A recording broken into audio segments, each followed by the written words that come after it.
vuestra presencia a esta convocatoria de estas jornadas de Todos Somos Coruña.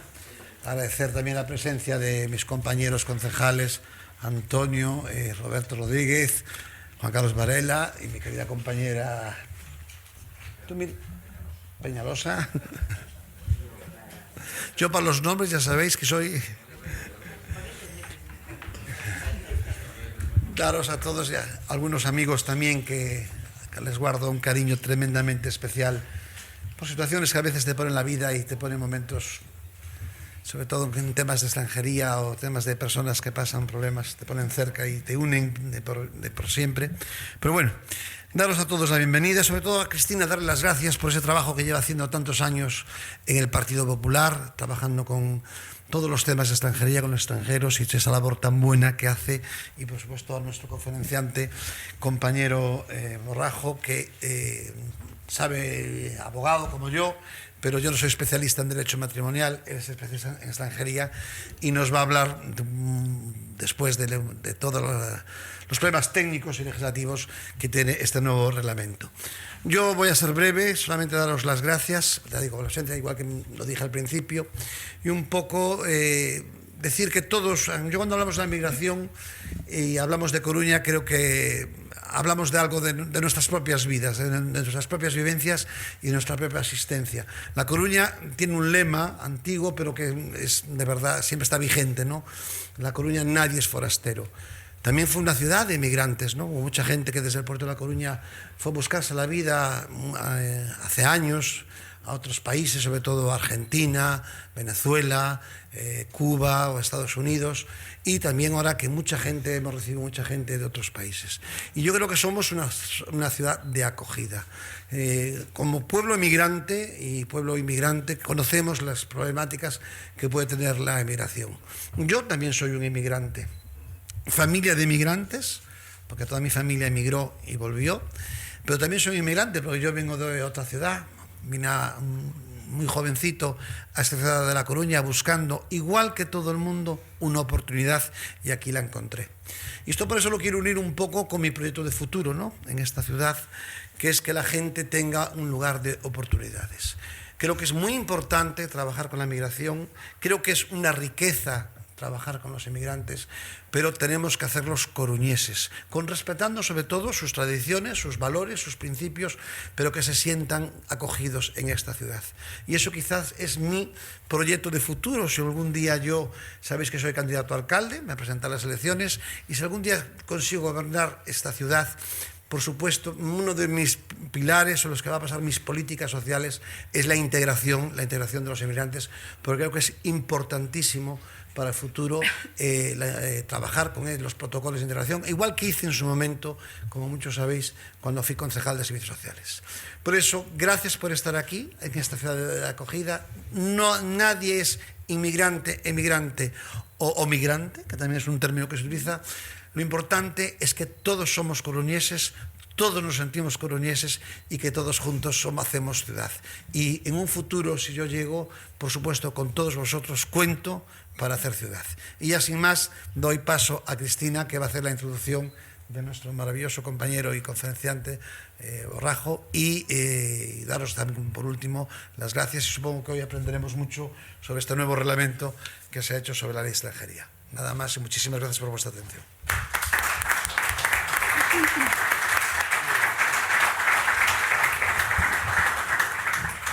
Pues yo también intentaré ser breve. Primero, buenas tardes a todos. Muchas gracias por estar hoy con nosotros.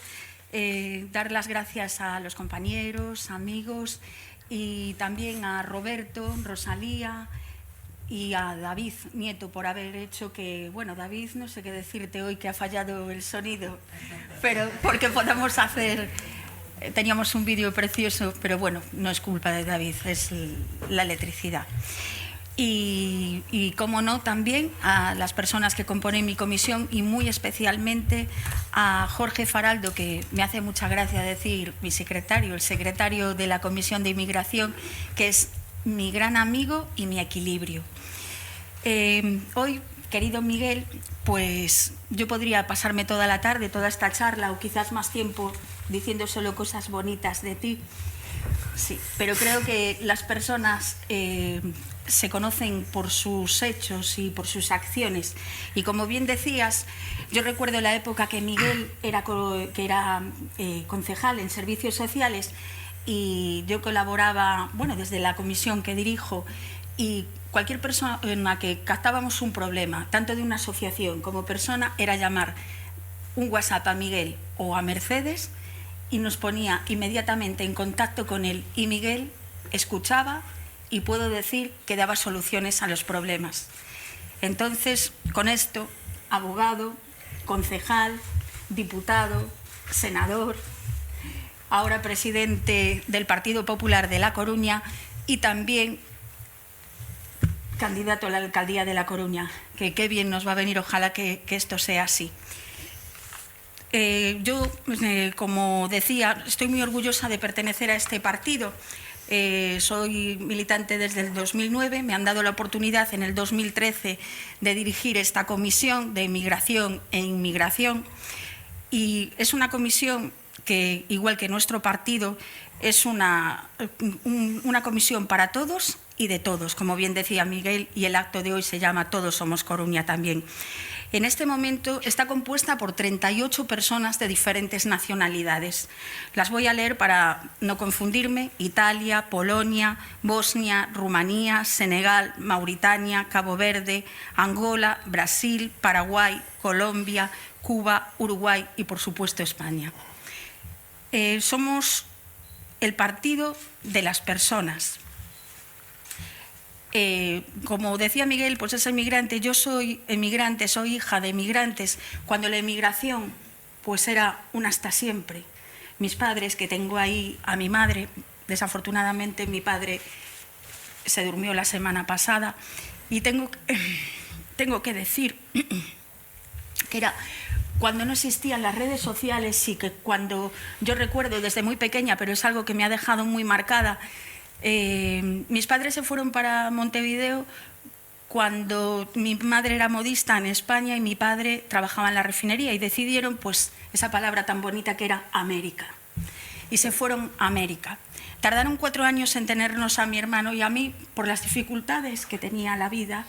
Y entonces consiguieron, como muchos gallegos y en las casas gallegas, pues labrarse con tener 2 panaderías. Se consiguieron ser empresarios e integrarse plenamente. Mi padre tenía un equipo de fútbol de los panaderos y bueno, una integración plena, y tuvieron que esperar 4 años a tenernos a nosotros para tener una estabilidad económica y poder dar el futuro que querían para sus hijos. Pero desgraciadamente, como pasa muchas veces en la vida, pues empezó la época de los tupamaros y también la nostalgia y la morriña gallega, y eso hizo que volviesen otros 21 días en barco cruzando el Atlántico, pero esta vez con 2 hijos, conmigo de 5 años y con mi hermano de 3. Vuelta a empezar con la vida en 4 baúles porque el corralito se había quedado con todo. Por eso, desafortunadamente, digo, porque hoy en día también existe este tipo de migraciones, que ahora estoy viendo aquí a nuestro amigo Rolando Figueroa, que quiero dar un aplauso. Muchas gracias por estar hoy aquí, porque hay esa cara fea de la inmigración que existe en este momento, que puede ser como es la del asilo y el escaparse de las guerras. Pero también hay la cara amable, y es que vienen las gentes para estudiar, para buscar un trabajo, o por la que me gusta a mí más, por amor, que se quedan aquí por amor. Bueno, pues en nuestra comisión, ¿qué es lo que hacemos? Pues en el 2014 hemos realizado un estudio de necesidades y hemos dado unas directrices a seguir. También realizamos eventos deportivos, festivos, solidarios, sobre todo como ha sido el Mundialito de Fútbol, que era Todos somos Coruña, a favor del Banco de Alimentos y una perfecta integración de las personas desde el deporte. Al ritmo de mi gente, pues con música, gastronomía, y hemos conseguido, para que veo aquí representante de Vega, discúlpame que ahora no te veo, medicamentos y alimentos para los bebés en Venezuela. También retornados 2020 en el Palacio de la Ópera y actos como el de hoy para la información sobre la nueva ley de la reforma de extranjería. Y tenemos la suerte de contar hoy aquí con Adrián. Adrián lo conozco apenas hace un año, pero es de Orense, vive aquí en La Coruña, reside en La Coruña, donde tiene su despacho de abogados y es experto en extranjería, en migraciones y asilo. Así que todo el tiempo es tuyo, Adrián.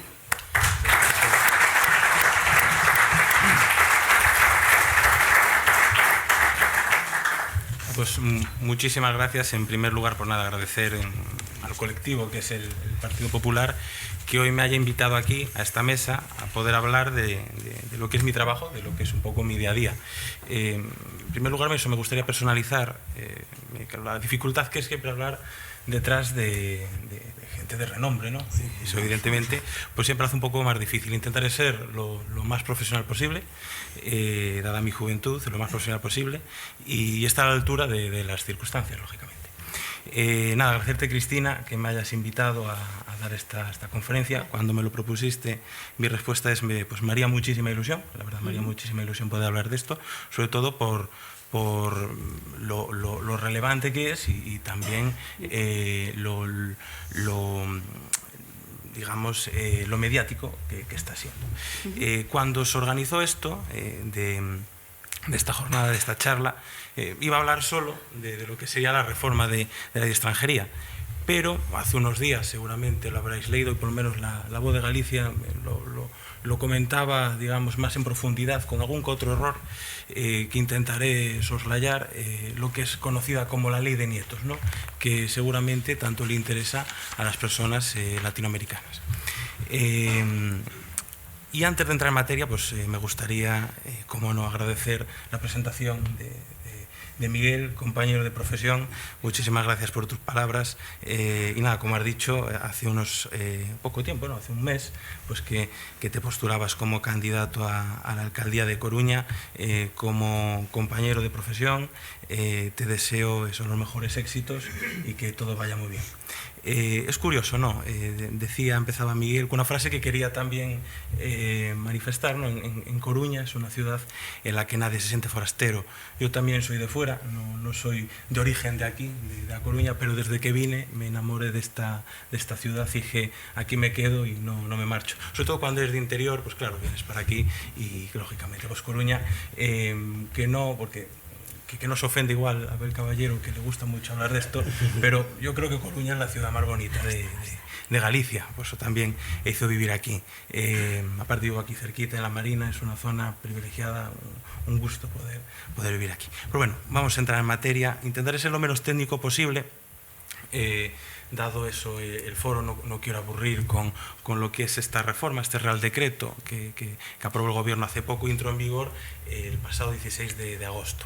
Generalmente lo que se pretendía con esta modificación del reglamento de extranjería que desarrolla la propia ley de extranjería, pues era flexibilizar un poco los requisitos y crear nuevas figuras jurídicas para aquellas personas, sobre todo que están en situación irregular, poder regularizarse. Y esas figuras que ya existían para regularizar a aquellas personas que estaban en situación irregular, pues adaptar al nuevo marco laboral que vino después de esta reforma laboral, que eliminó el panorama que había hasta ahora, y ahora, como ya sabréis mucho, solo existen dos tipos de contrato, de 6 meses o indefinido.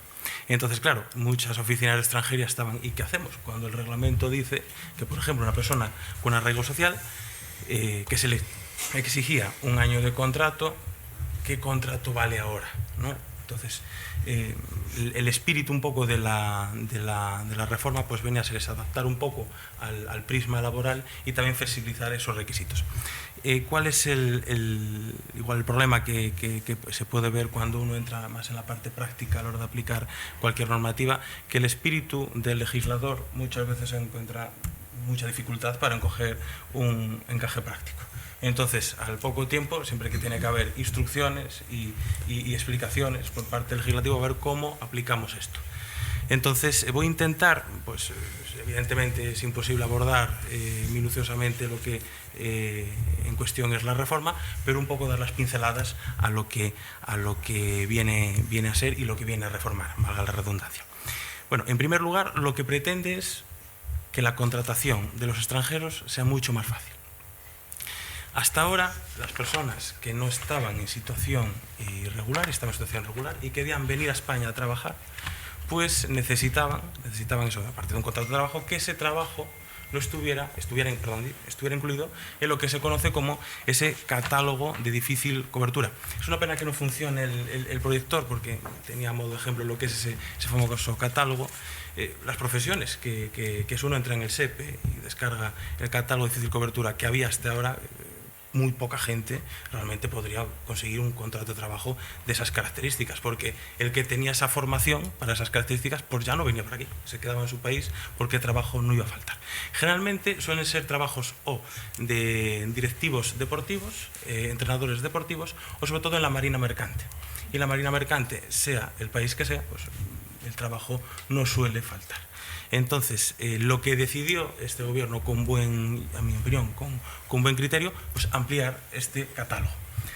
Problema, pues ya vamos por el tercer trimestre y no se ha ampliado, sigue siendo el mismo que hasta ahora.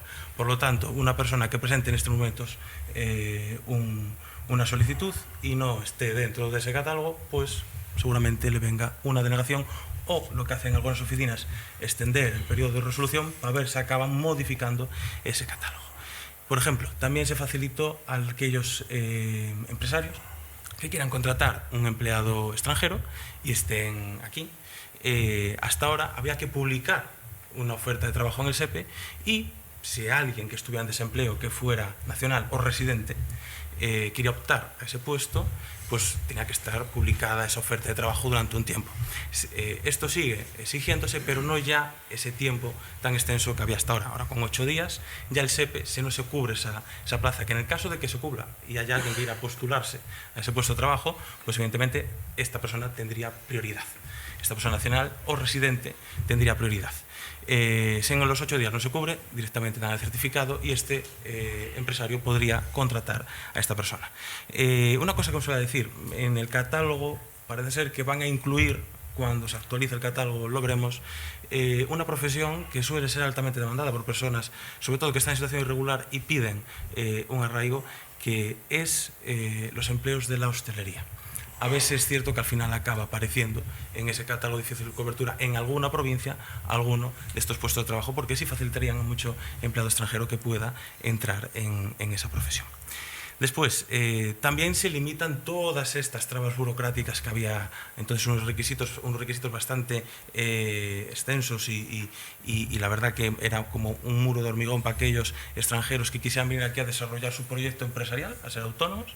Los requisitos técnicos que se les exigían eran abismales. Nadie se planteaba, decir, a no ser que tuviera un capital bastante importante y un proyecto innovador, intentar pues conseguir un permiso de trabajo por esta vía. Ahora mismo con la reforma pues ya no se exige esa innovación tan importante como se exigía antes, y se flexibiliza un poquito más los requisitos de ese autoempleo. La intención es potenciar este autoempleo. Una reforma también muy importante que afecta sobre todo a aquellas personas que venían a formarse a España, a estudiar en España, es a los estudiantes. Antes se exigía que residieran en España de forma regular durante 3 años. Después de esos 3 años, una vez finalizasen en los estudios, podrían acceder a una residencia y un permiso de trabajo. Ahora mismo eso se eliminó, y con 1 año de residencia, si has superado los estudios y tienes trabajo de esos estudios que viniste a realizar a España, consigues una oferta de trabajo, pues puedes quedarte en España con permiso de trabajo. Y también otra cuestión que antes nos amparaba, y ahora sí, que es aquellos estudiantes que tengan una visa de estudios pueden también trabajar al mismo tiempo, con 20 o 30 horas de permiso de trabajo para estudios. Nunca puede ser superior a esas 30 horas, porque evidentemente si vienes aquí a estudiar, pues tienes que tener tiempo a estudiar. No se puede ser la visa de estudios un subterfugio para conseguir otro tipo de permisos. Y después, evidentemente, una vez finalizan los estudios, trabajar directamente de lo que has estudiado. ¿Qué más reformas en relación al ámbito laboral pues hay? Las tarjetas, perdón, en cuanto a la duración de las tarjetas, pues ya no es como antes. Antes, por ejemplo, el arraigo social, que es el más habitual, una persona tenía arraigo social 1 año, renovaba por una inicial otro año y después tenía que hacer sendas renovaciones de 2 años para poder ir a la larga duración. A día de hoy, una inicial de 1 año, renuevas ya directamente por 4 años, que te permite eso, ir a la larga duración. O si cumple los requisitos para nacionalidad, pues solicitar una solicitud de nacionalidad por residencia. Ser latinoamericano con 2 años de residencia te sirve. En el caso de eso, de que sea una persona apátrida, refugiada o de protección internacional, con 5 años pues serviría. Caso general 10. Y después los contrayentes que contraigan matrimonio con una persona española, pues nada, 1 año. Eso no se ha modificado hasta la fecha. Una también reforma muy importante que muestro mis dudas, que es que la posibilidad de solicitar los visados en los consulados de forma telemática.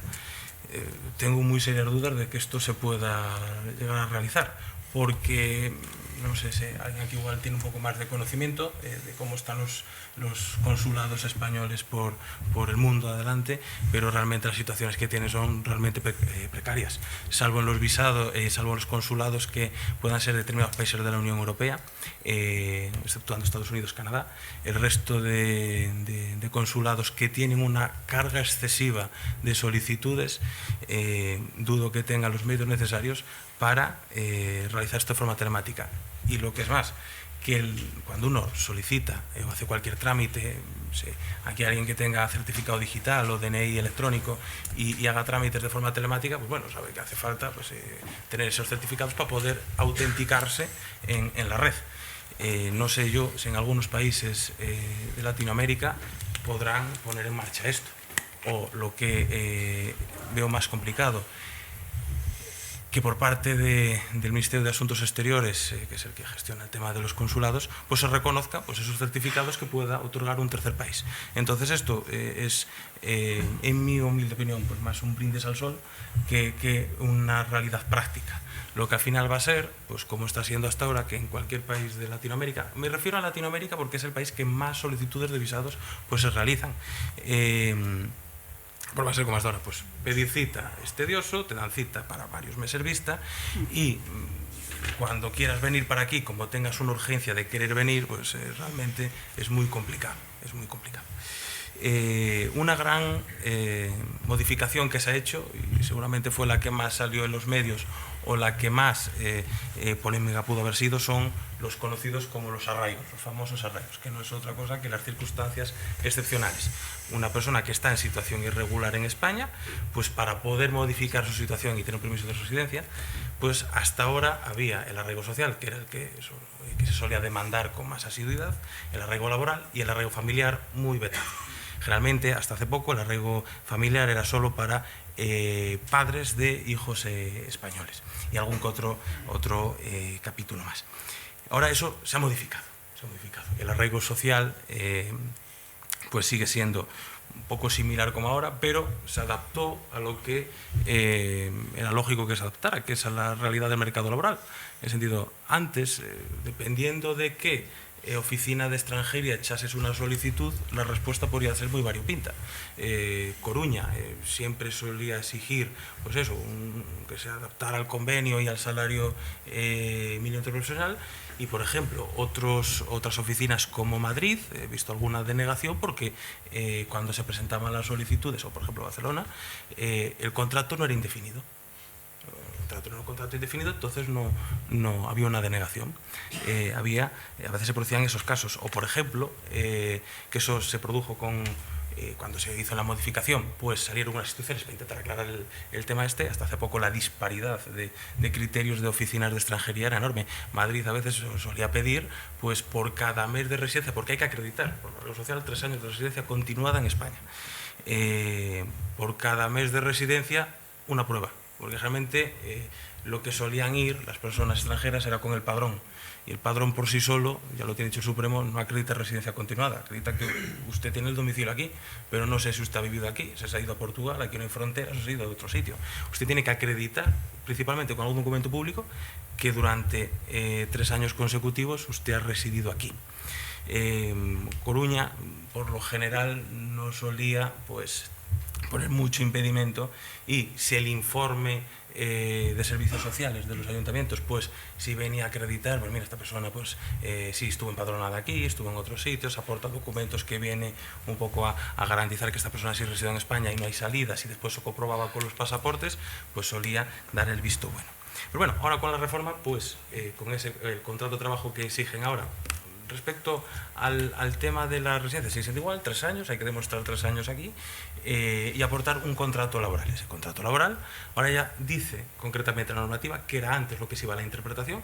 La normativa dice que tiene que tener el salario mínimo interprofesional y valen 30 horas, salvo que tengas un niño a cargo. En ese caso valen contratos de 20 horas semanales prorrateados. Por ejemplo, un contrato de 20 horas semanales tendría que llegar a los 7.000 euros anuales para que concedieran el arraigo.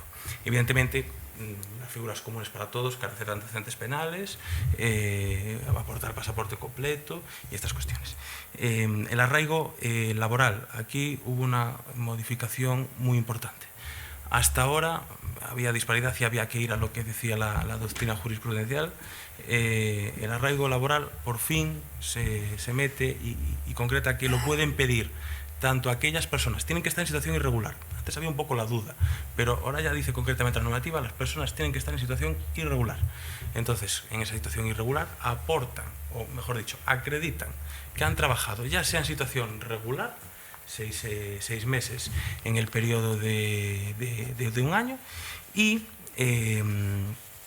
una estancia de 2 años, y 15 horas semanales, o en el caso de 30 horas semanales para 6 meses. Perdón, me estaba liando. 2 años de residencia continuada, después 15 horas semanales en el periodo de un año, o una relación laboral de 30 horas semanales en el periodo de 6 meses. Acreditando eso, más los 2 años de permanencia, la persona pues, puede regularizar su situación.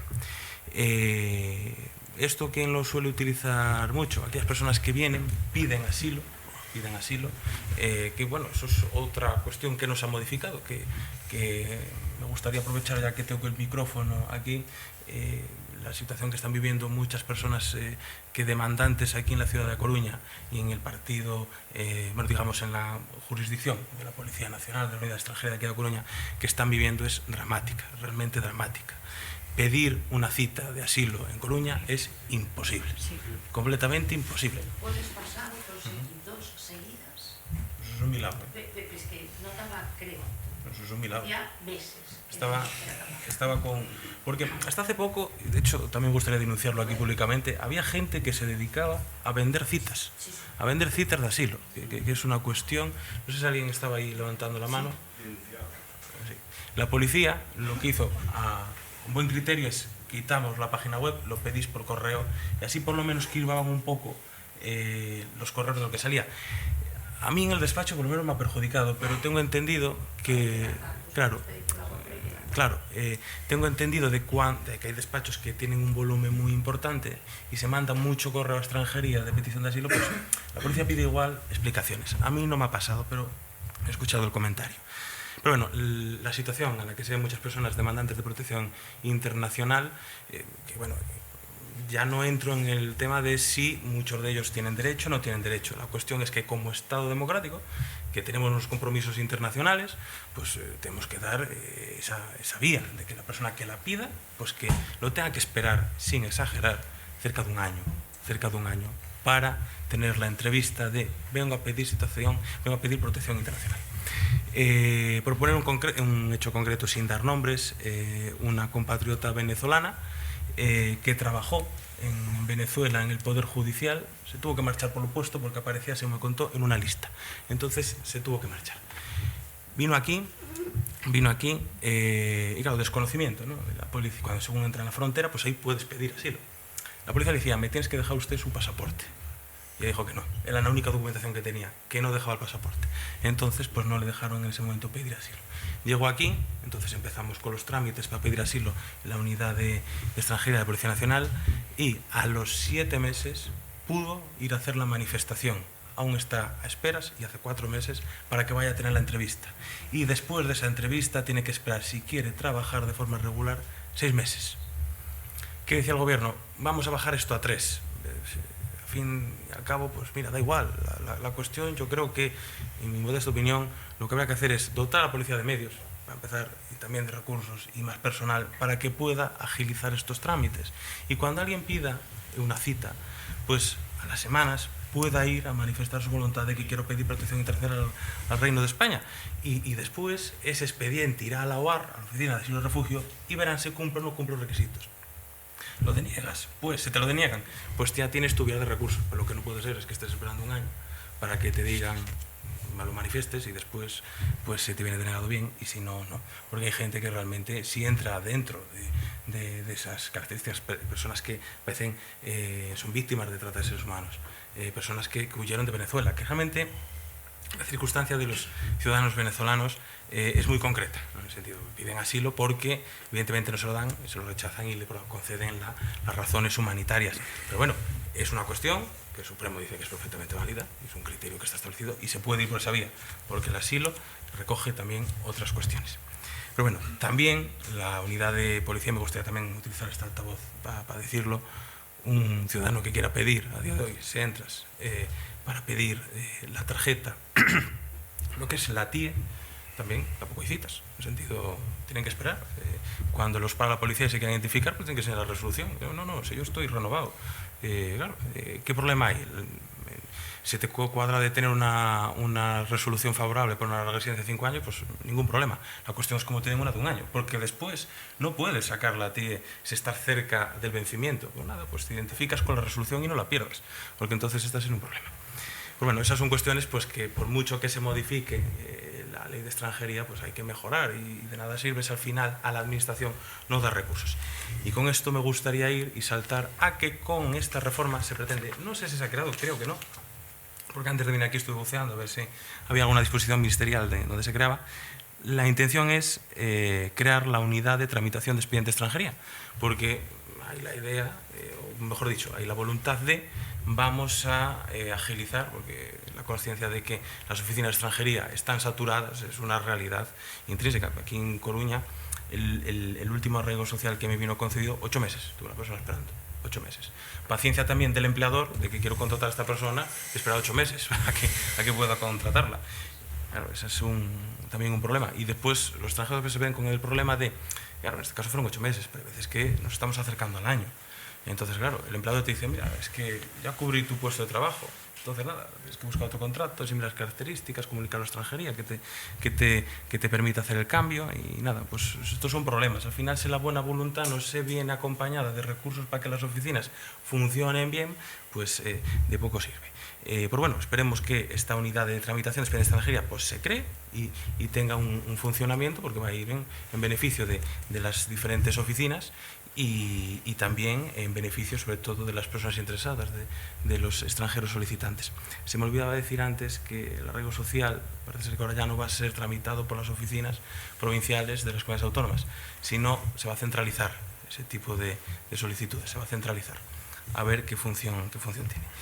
Y después nada, el arraigo familiar pues se ha ampliado de tal manera que ahora, en mi opinión, es más beneficioso pedir un arraigo familiar, por ejemplo, una tarjeta de recuperación de familiar comunitario, porque se ha hecho tan amplio que ir por esta vía ya directamente pasas a una residencia de 5 años.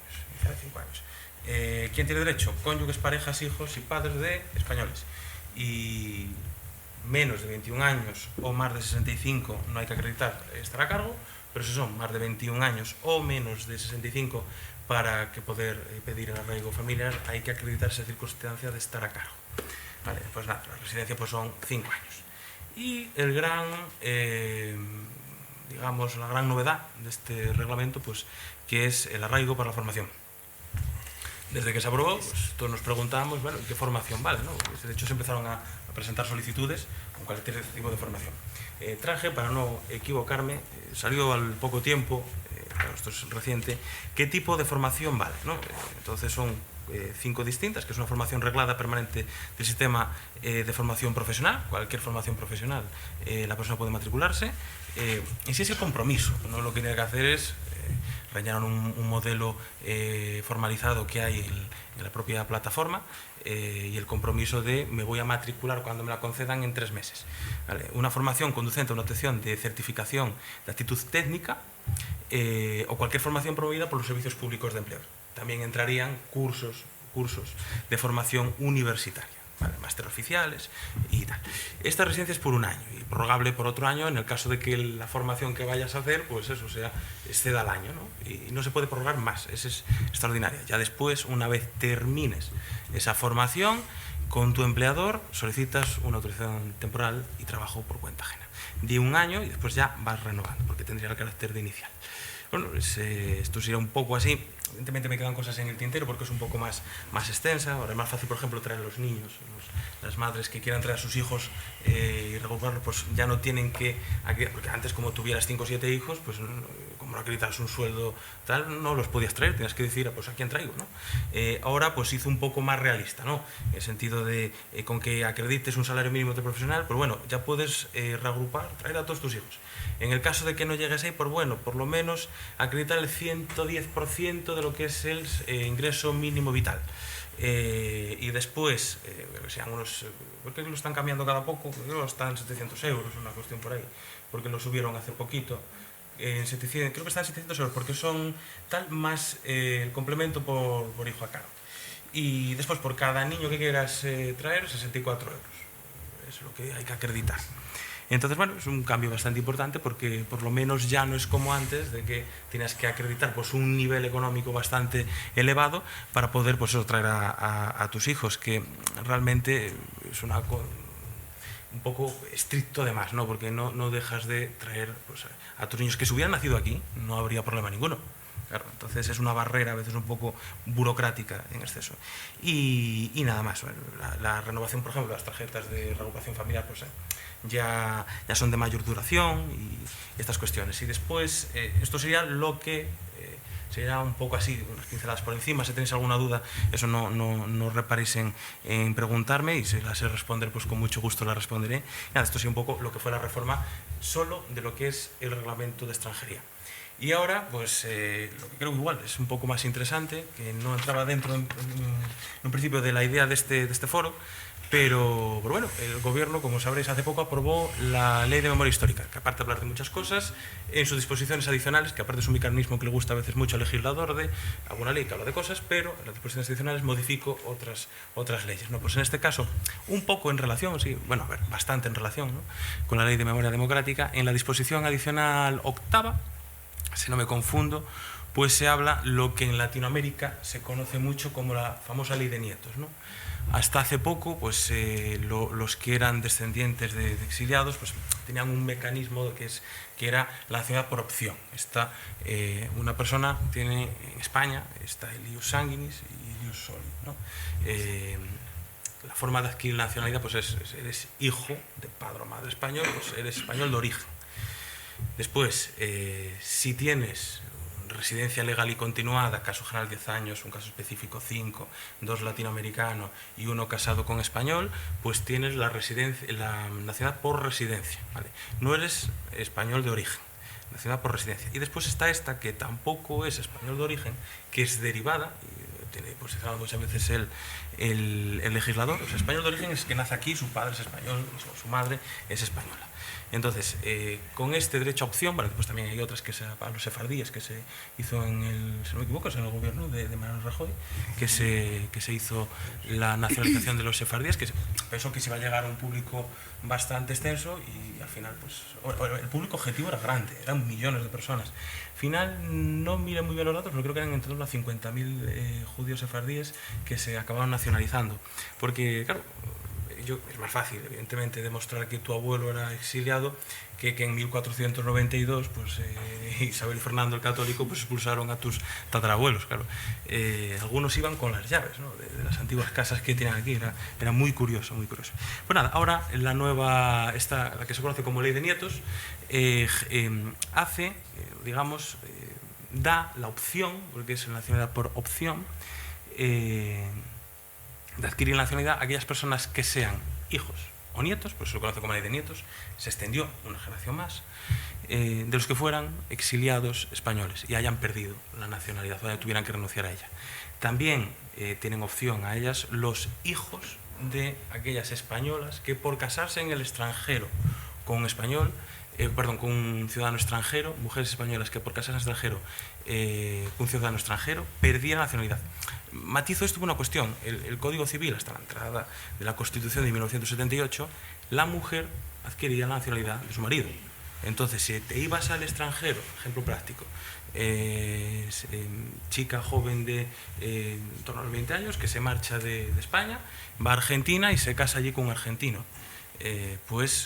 su marido es argentino, aunque no fuera al consulado español, es decir, renuncia a la nacionalidad, perdía ipso facto la nacionalidad española porque su marido era argentino, entonces adquiría la de Argentina.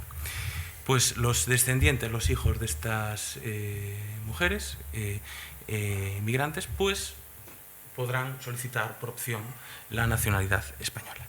Y después, por último, que es un poco más lioso, y de hecho traje la instrucción, lo que decía al principio de se saca la ley, después hay muchas dudas, pues hay que pulir criterios, ¿no? Que es, y lo leo literalmente para que no haya confusión, los hijos e hijas mayores de edad de aquellos españoles a quienes les fue reconocida su nacionalidad de origen en virtud del derecho de opción de acuerdo a lo dispuesto en la presente ley o en la disposición adicional séptima de la ley 52 de 2007. Esta es la ley de memoria histórica de Zapatero, la del año 2007. Y después, lo que viene a decir este precepto es los descendientes de esos hijos, por eso se llama ley de nietos, de esos hijos, podría haber puesto en el apartado B los hijos y nietos, pero no, los hijos de las mujeres que perdieron la nacionalidad.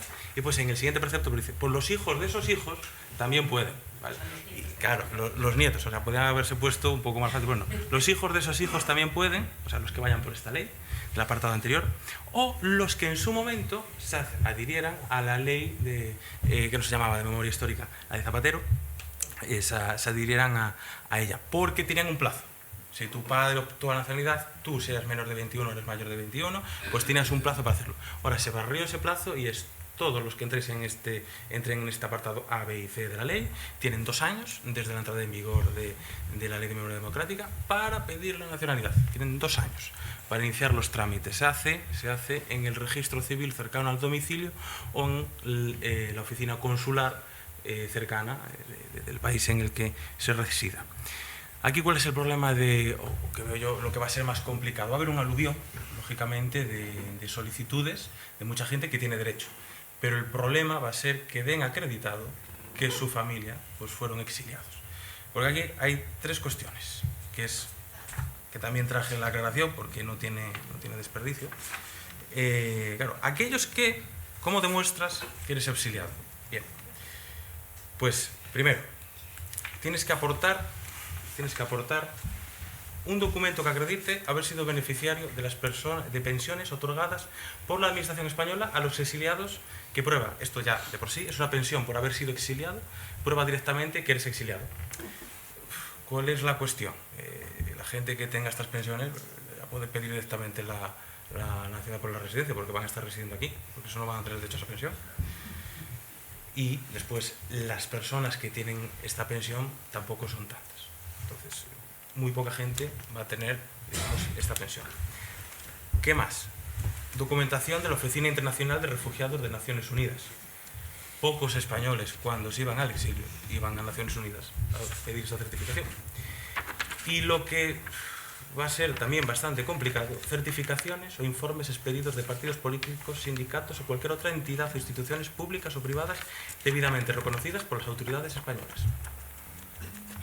A día de hoy, si no me confundo, partidos que existieran de aquellas, solo está el Partido Socialista, sindicatos, pues el Partido Nacionalista Vasco y, bueno, sí, los catalanes, el Partido Comunista, alguna de sus múltiples escisiones creo que es originaria de aquellas, y después los sindicatos, pues la CNT, si reconocemos también la trayectoria lineal, y comisiones obreras y la del Partido Socialista, Unión General de Trabajadores, pues que en su momento les hayan expedido estas formaciones, pues un reconocimiento de que son exiliados. Muy difícilmente un nieto va a conservar ese documento de su abuelo.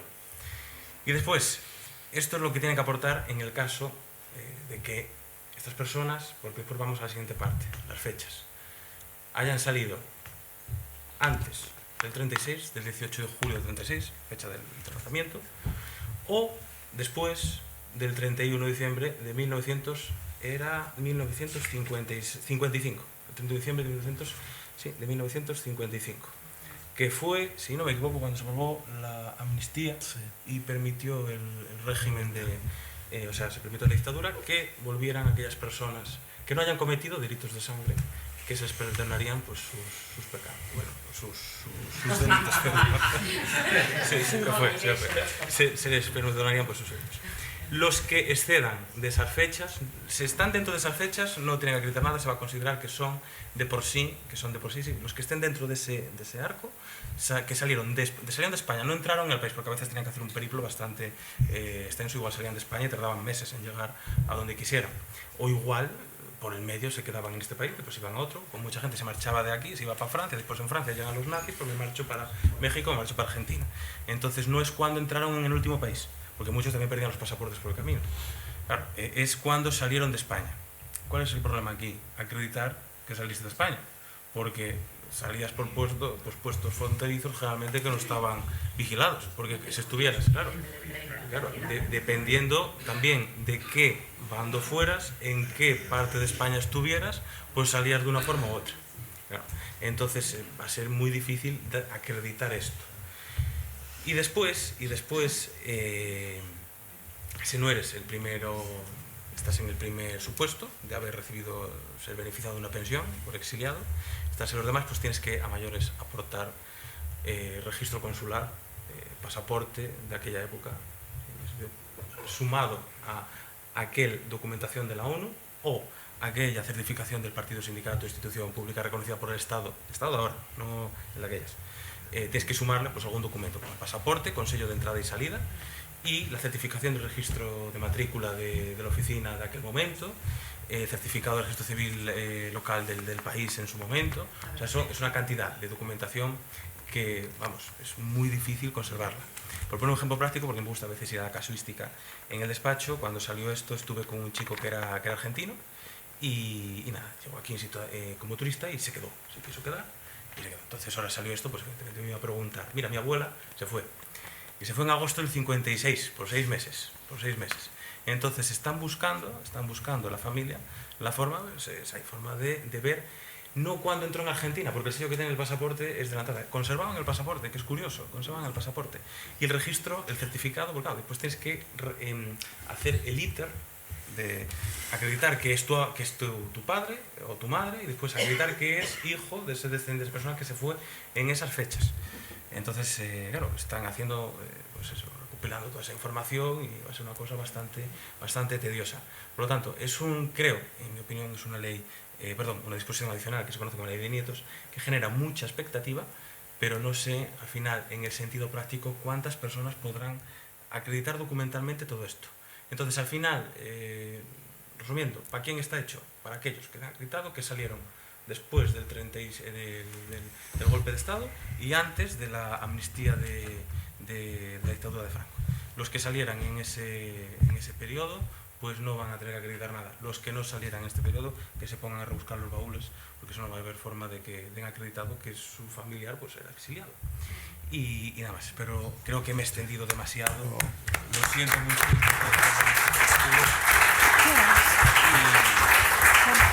Muchísimas gracias.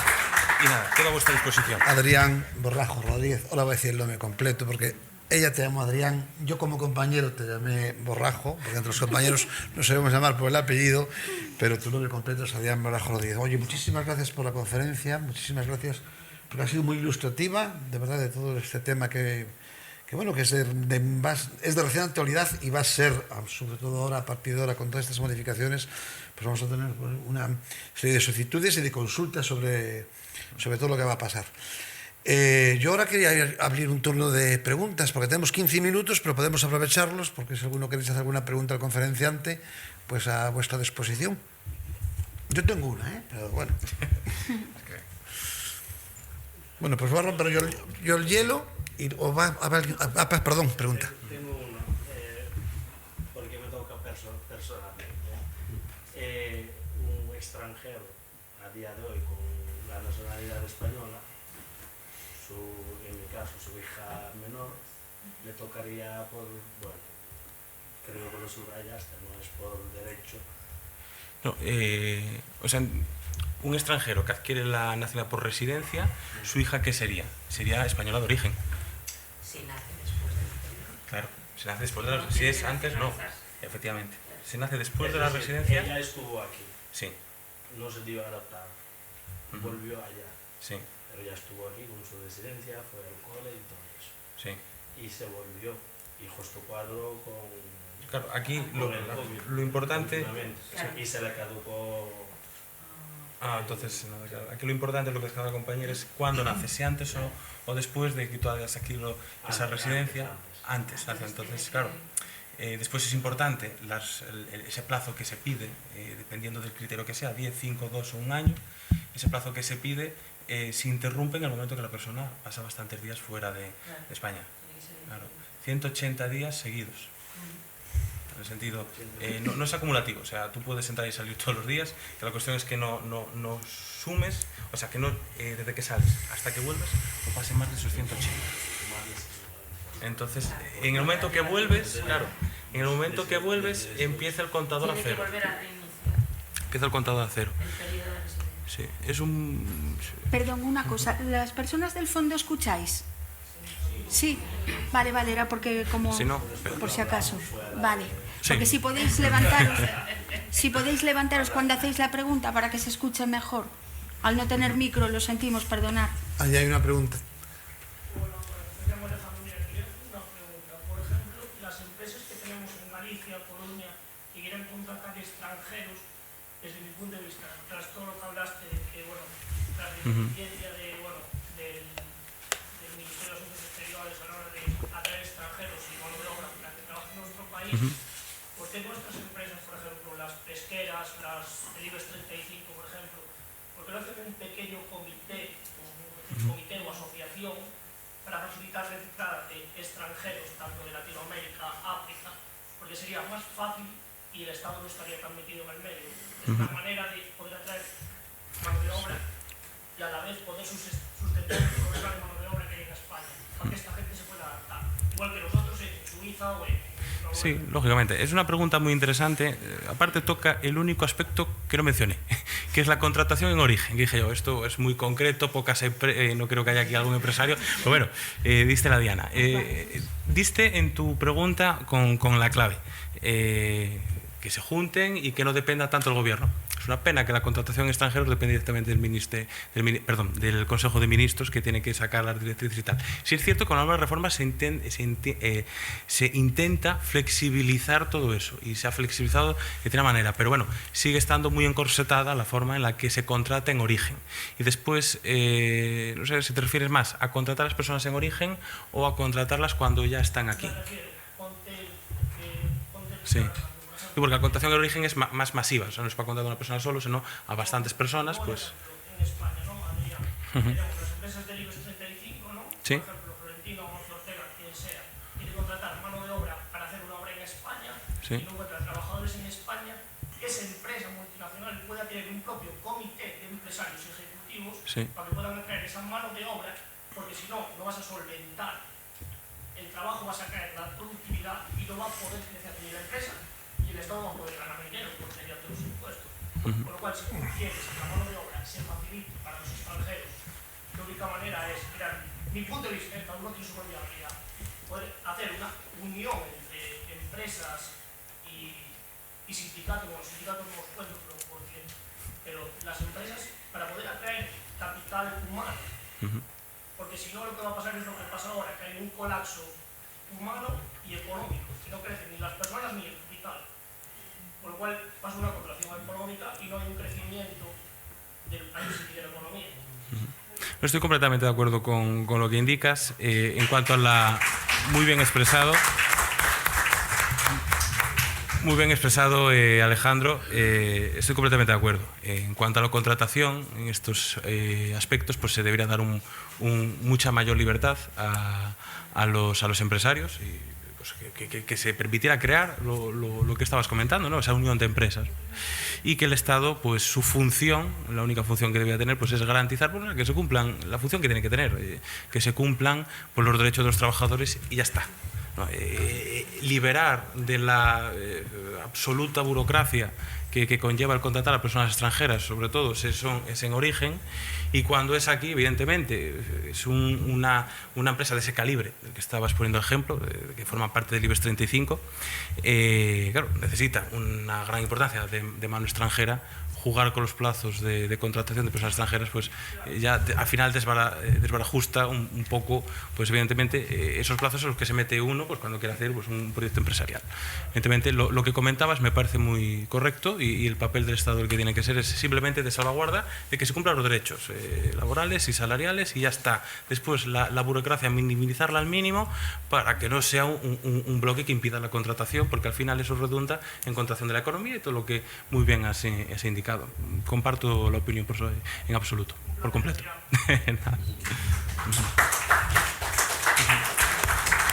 Bueno, al fin y al cabo es voluntad, eso, si hay voluntad del legislador y del ejecutivo, pues siempre se puede hacer todo. Mira. Sí, Es para un poco para soportar con base lo que está planteando Alejandro y lo que tú dices, Adrián. Yo soy los tres casos que él ha mencionado. En origen, yo soy marino mercante, capitán de profesión. Estoy en la lista de los casos que esa lista tiene más de 3 años siendo repetitiva. Sí. En el caso de mi profesión, más de 3 años. En origen solicité, una empresa me captó, me dijo llevar los documentos al consulado en Venezuela, los presenté, me dijeron, perfecto, te avisamos. Pasaron 8 meses, nada, la empresa me dijo cuando es, ya tengo otro, me vine. Estudié aquí en la Universidad de Coruña, revalidé mi título de capitán, máster acá, estudiando de empresa trate de contratarme, no puede.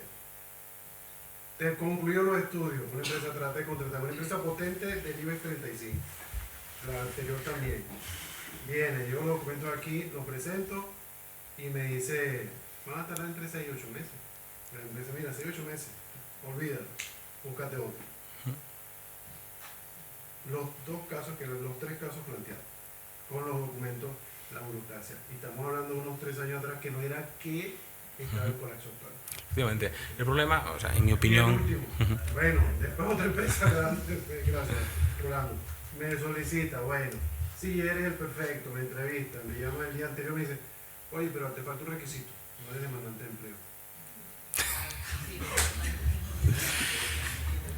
Eso es muy importante. Sí. Sí. Para eso tenemos a nuestro futuro alcalde. Claro, exacto.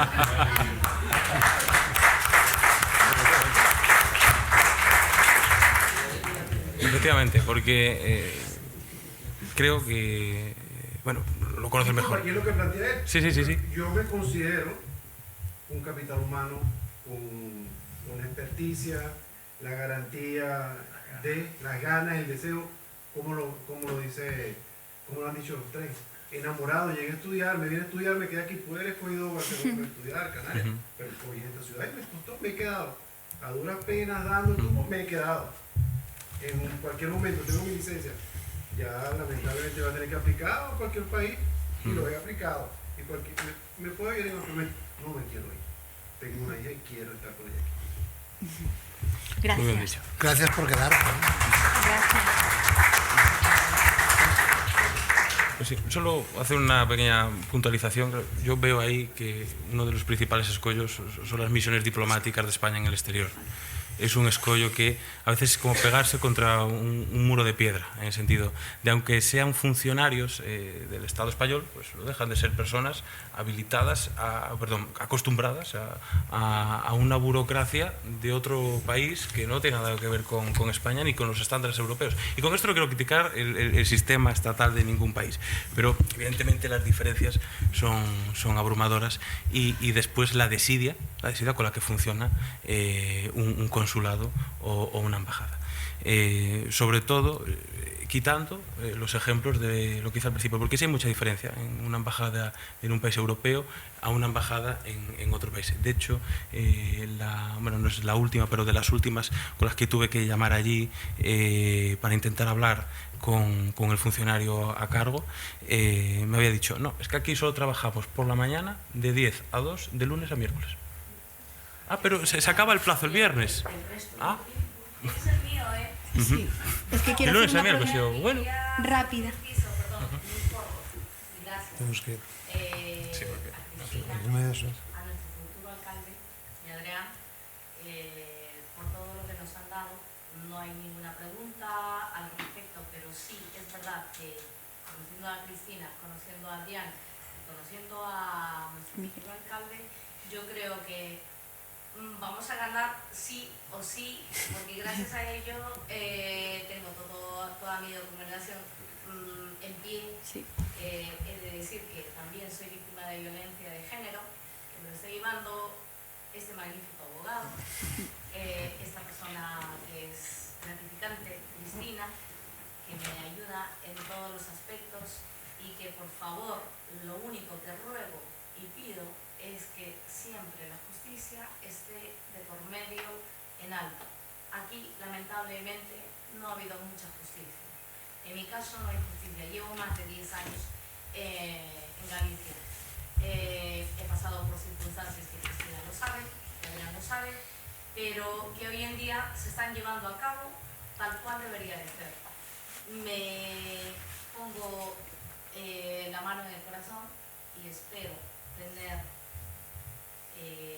los próximos meses a un alcalde como el que tenemos aquí.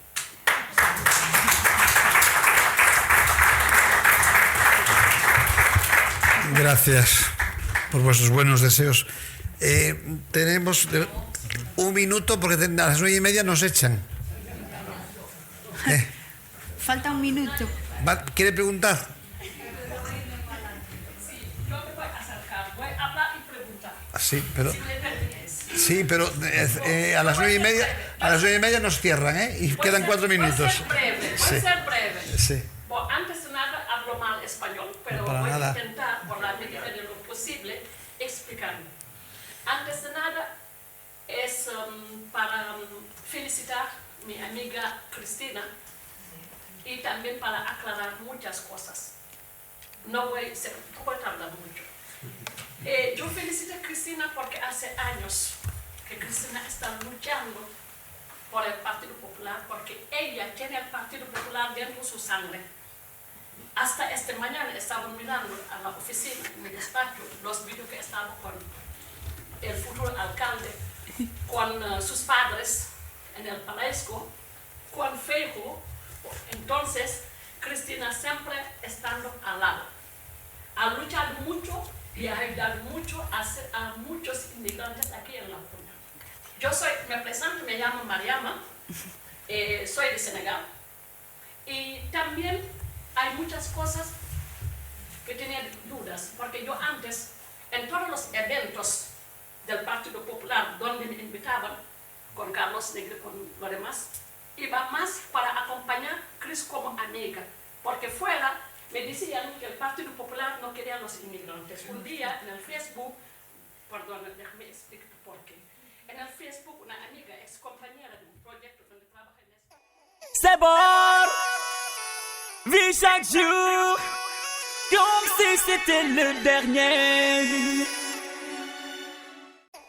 C'est bon, vis chaque jour comme si c'était le dernier.